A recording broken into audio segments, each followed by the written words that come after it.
Well, as we continue to commemorate Human Rights Day, we turn our special attention now to the global impact of funding cuts on the LGBTQ plus organizations.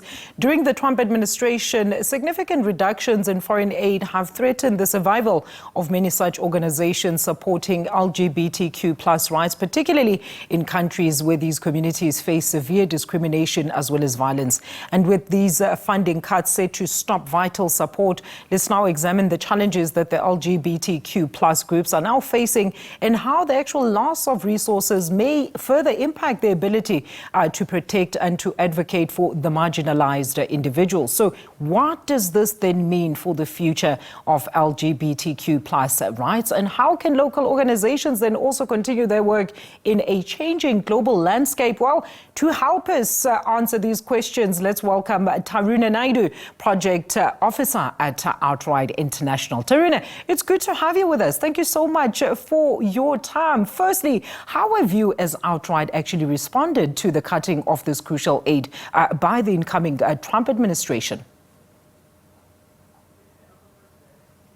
Thank you so much. So at a global level, we've had to take a moment to pause and reflect on how this particularly impacts the communities that we work with. And we've taken some time to do some research with a number of key organizations, national movements, and independent activists who have helped us contribute towards a report that is giving us a global overview as to the many negative consequences that an immediate freeze on funding on ongoing projects will have for LGBTIQ plus human rights. And this not only affects communities in South Africa, but across the globe in Africa and in other continents as well, with a particularly harshened effect in global South societies, where we see that the rule of law is not kind or friendly towards LGBTIQ plus issues. Mm-hmm. I mean, Thiruna, it's quite concerning there. It says in a survey here, about 500,000 deaths are predicted in the next 10 years due to the direct cutting of this aid. I mean, the impact then could be quite adverse due to the loss of these vital resources. So paint us a bigger picture then of how exactly this funding was able to assist in the plight specifically of the LGBTQ plus communities. And what does this then actually mean for those organizations that can no longer offer their support?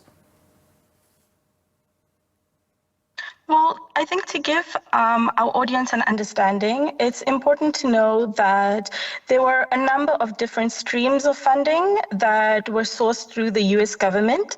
So not only USAID, but there are funds under PEPFAR and a number of other programs that cut across various human rights orientated programming. Mm-hmm. So the alleviation or eradication of HIV and AIDS infections, the access to gender affirming healthcare medication, as well as a number of other programs that are designed to allow the most marginalized in society to have access in communities where it may be difficult for them to access a publicly available service or a privately funded kind of means to access healthcare or other means. Mm-hmm. I think as well, it's important to note that a number of these projects were designed in a way that is allowed to provide safe and secure access to services for LGBTIQ plus persons,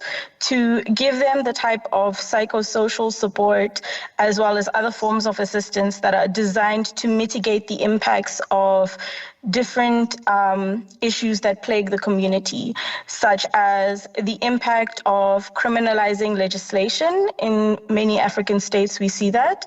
And also going beyond that to kind of affirm the healthcare rights. So in particular in South Africa, we've seen the impact being the hardest on the transgender community, who through a number of different service providers were able to access hormone replacement therapy and other forms of gender affirming healthcare through public clinics and services that had been sponsored by different aid programs.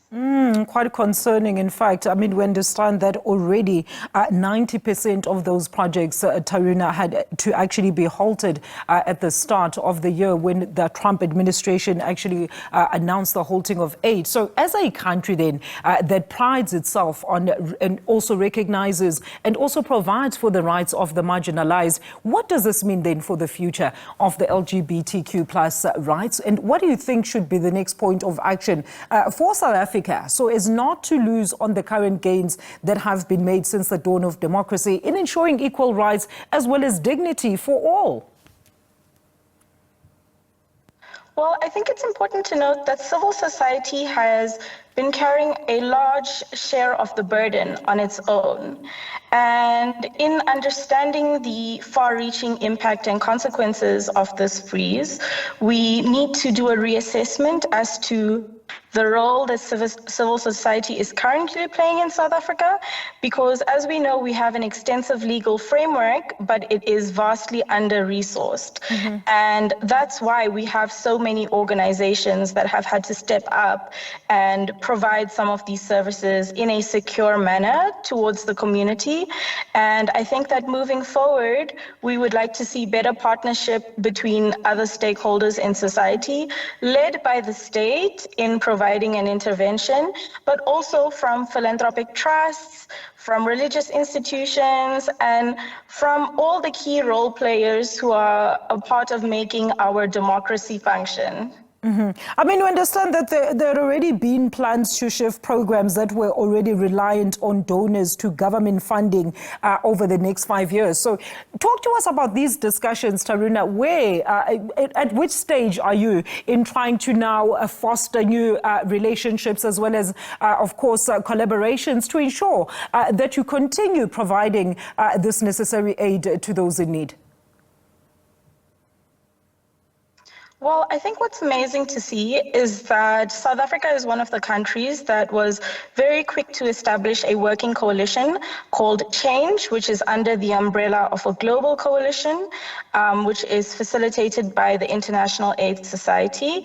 And this coalition has brought together a number of different stakeholders and has been inclusive of LGBTIQ plus organizations who are able to play a role in advocating and engaging with different stakeholders around the call to channel further support in to resource these initiatives. I will say, though, it does seem like it will be a difficult journey to ensure that we get key role players to actually financially commit and to ensure that there is an allocation that is channeled specifically towards alleviating the impact on the LGBTIQ plus and particularly the transgender community. Thank you so much, Thiruna, for your contributions there. That is Ms. Thiruna Naidoo, the outright international on the funding for LGBTQ plus organizations facing uncertainty due to US halting that particular funding.